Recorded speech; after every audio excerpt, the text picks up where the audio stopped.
What's up, guys? Welcome back. I'm back here at Kia of Port Charlotte, Florida with yet another brand new Kia for this model year. This is 2025 Kia K4. It is a replacement for the outgoing Kia Forte, and no wonder why they renamed it, because there's really nothing the same about these two vehicles. And today I'm going to take in a complete tour of it. We're going to check it out as far as the design, powertrain, technology, and the test drive. And if you like watching videos like this, don't forget to check out the rest of my channel, hit that like and subscribe button.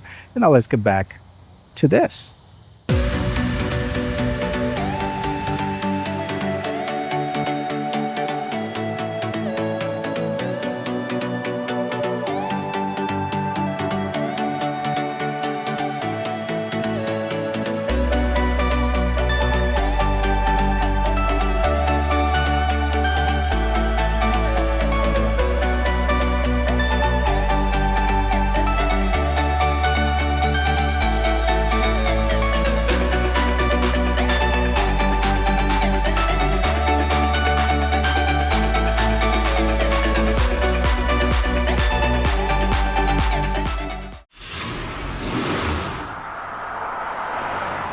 K4 is brand new for 2025 model year. It replaces the Forte. It competes in the compact sedan segment. So against Honda Civic, Toyota Corolla, Nissan Sentra, Hyundai Elantra, Mazda 3, and such. So does it have what it takes to be the leading vehicle in the segment? Well, let's take a look.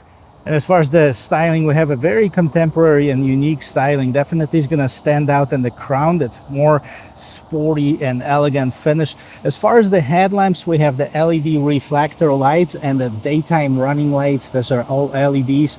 Now you see their glow in this very light amber color, but when you turn the blinkers on the right hand side, you can see they're full on amber.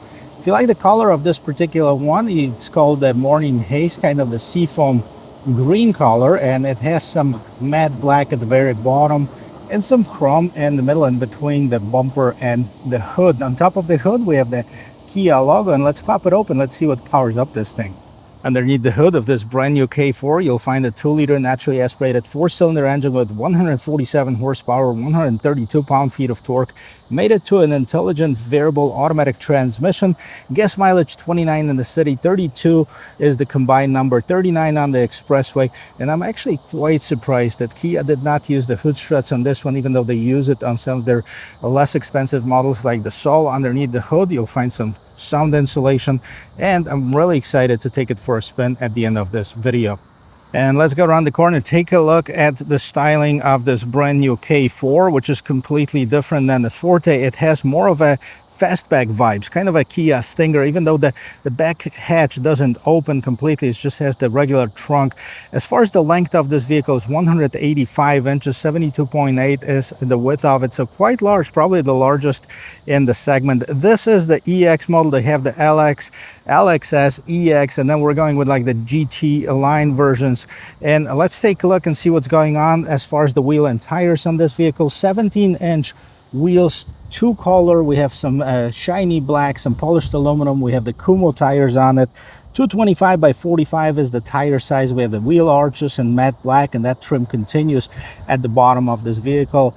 Mirror caps are colored the same as the rest of it, and we have the smart entry system right here. We have the blind spot assist. Everything around the windows is covered in black, and look where the handle is for the rear door, right almost at the C-pillar. We have the tiny little window there as well. Let's move on to the back and let's see how it looks from here. And this continues the design like we see on the K5, the LED lights. We have the light strip that connects both of them. The rear view camera, trunk release, and right here at the bottom we have the reverse lights, no visible exhaust. Let's pop this trunk open and let's see how much room we have. 14.6 cubic feet of space, so about the same as a Civic, one of the largest in its class. You can fold down the seats by using those levers. There is a 60-40 split in case you needed more room. And we have the spare tire underneath, so you don't have to be worried about waiting for the roadside assistance on the side of the road. That's what we have for cargo. Let's see what we have for passengers. I know some of you have been asking me where these vehicles are built, so here is what it says on the sticker. It says that the final assembly point is Mexico. The engine is from United States, transmission is from Mexico, 40% of Korean Parts content, take a quick peek at the MSRP 25320 on this particular one. Let's open this up. Let's see what's going on the door panel. This is soft, this is fabric, this is like the man-made leather. As far as the armrest, we have the window control, bit more storage, a speaker. And let's move inside. Let's take a look. Very different as far as the fabric on the seats. Nice, soft, and comfortable. Hopefully it's going to be durable as well. We don't have an armrest in the middle here. We don't have any vents, at least not out here. Let's see. Nothing underneath the seats either. We have two USB Type-C ports, a bit storage in the middle console, and on the passenger side we have the cargo netting. That's about it. Let me jump inside, see if I can fit behind the driver. The front seat I adjusted to my regular driving position. I'm 5'11". Let's see if I can fit inside. And wow, look at this, guys. I have about 2 inches before I would hit my knees to the back of the seat. I probably have about 1.5 inches as far as the headroom. Plenty of shoulder room. Really very spacious, very comfortable here in the back, even for a taller adult. And of course, let's listen to the sound of the closing door. Boom. Very nice. We're gonna do it again from the inside, but let's take a look, see what's going on here. So the same fabric as on the rear door. We also have the window mirror lock control here. Bit more storage, a speaker. Now the driver and passenger seats have the manual adjustments. It has more contouring as far as the seats. Still very nice and comfortable. And then you have the release for the gas tank and the trunk right at the bottom here. This is your hood release, and on the left hand side we have the parking brake dimmer and turn off the traction control on the vehicle. Let me jump inside. I'll show you the rest of this interior. Ready? Pretty good sound from the interior as well. Let's take a look at the interior of this 2025 Kia K4. Well, you know, first of all, the color. Okay, let's get this out of the way. Not my favorite one, but if you like green, this might be a good choice for you. Down here, we have the gray trim with some texture on it, and the shiny gray trim at the bottom with some polished aluminum trim around it. We have the vents, I have, of course, on the sides and in the middle, 12.3-inch screen. We have the digital display, not the full digital display, but we also have the 4.3-inch display right here in the middle. So big screen, almost like 30 inches of the total screen size, and a completely different steering wheel. Now, it's flat at the top, it's flat at the bottom. The top is to give you the better visibility above the steering wheel, of course, and I believe the bottom is so you don't bump your knees at the bottom of the steering wheel. This is definitely not a sports car, so they did it to maximize the roominess inside. As far as the buttons on the left hand side, we have the menu buttons. We also have the lane keep assist, adaptive cruise control button, regular cruise control button. This is where you change the mode, so you move it up here. And as far as the modes, we have the sport and normal. These are the only two drive modes available. The mode in here is a custom button as well as the little star. And then we have the phone button, volume, or the voice control button, and the volume here.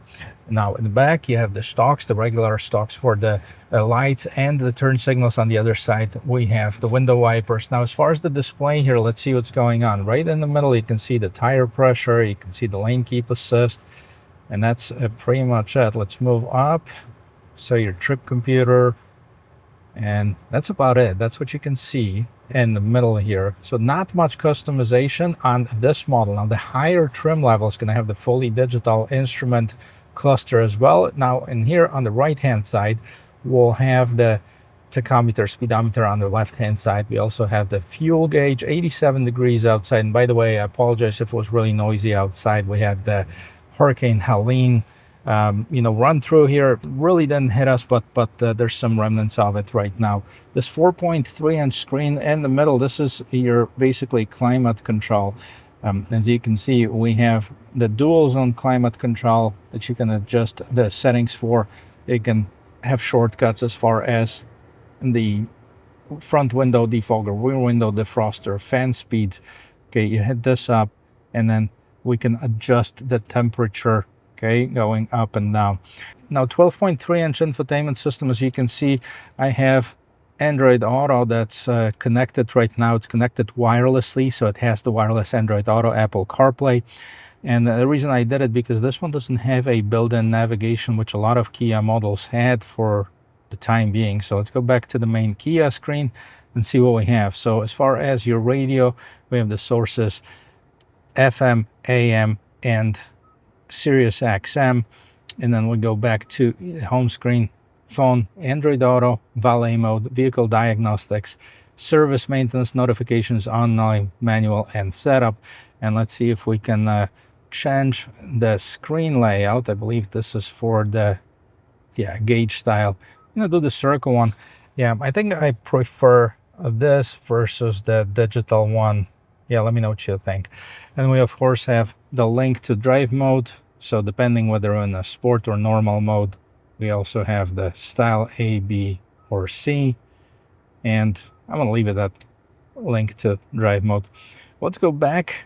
Not too much customization in here. What's important is the rear view camera. Let's see how that looks. Right, you have a great quality camera. Doesn't take up the entire space. I believe if you have the higher model, we might get the 360. We don't have it on this one. We have the active trajectory lines. And put it back in park. This is your display for the infotainment system. Shortcut buttons, home map, search, volume, power, media, custom button, and setup. These are your shortcuts. Of course, you have the temperature control for driver and passenger separately. You can select different modes, and the fan speed here as well. And then down at the bottom, you have the regular USB Type-C port for charging and data. This is for charging only. Now we also have the wireless charger here as well. And then you have the regular 12-volt power outlet. See, my phone is sitting down here. Regular style shifter. Engine start stop button, auto hold. Here's your camera. You can turn that on by pushing the button. And we have this disappearing cup holders. So you can move them out of the way if you need something bigger, or you push this button and make room for a smaller cup, basically. Bit more storage in the console. And let's move up on top. You have the regular mirror, nothing special about it. You have the emergency button here, and then here's where you turn on. Are these LED? These are LED lights. You also have the Kia Connect if you choose to subscribe to that service. As far as the mirrors, we have illumination up on top, and that's what's going on as far as the interior of this 2025 Kia K4. Now let's talk about pricing and take it for a spin. Well, before we take it for a spin, of course, let's talk about pricing of this K4. So K4 starts with the LX trim at $21,990 starting MSRP, $22,990 for the LXS, and $23,990 for the EX.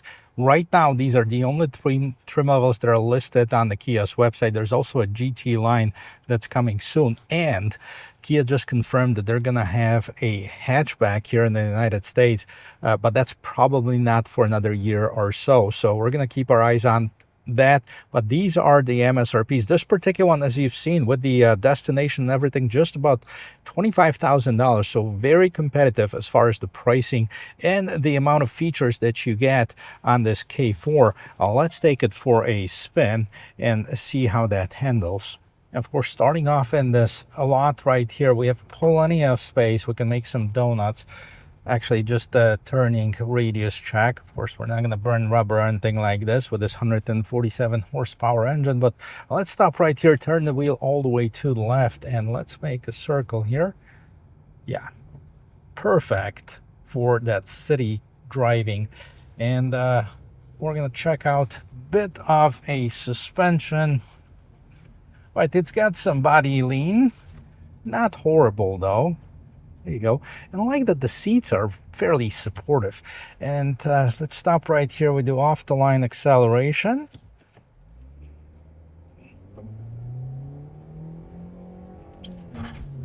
All right.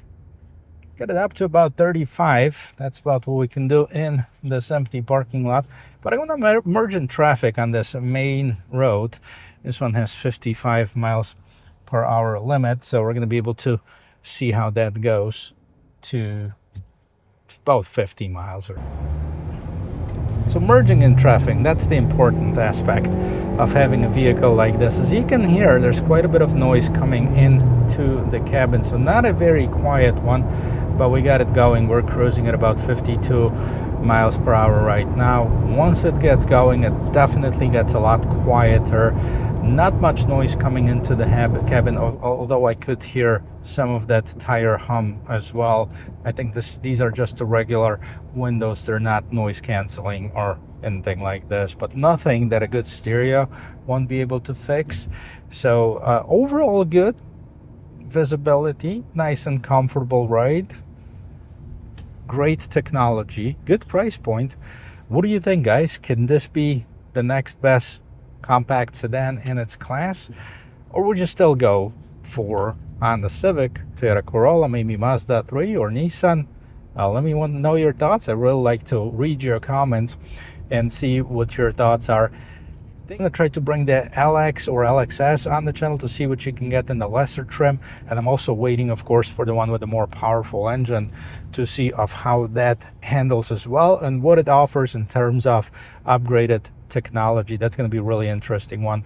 Well, thank you very much for watching. I hope this video was helpful. I hope you learned something about this brand new 2025 Kia K4, and if you did, don't forget to hit that like and subscribe button. Help me grow this channel, and if you're already a subscriber, thank you so much. I'll see you in my next video. Cheers.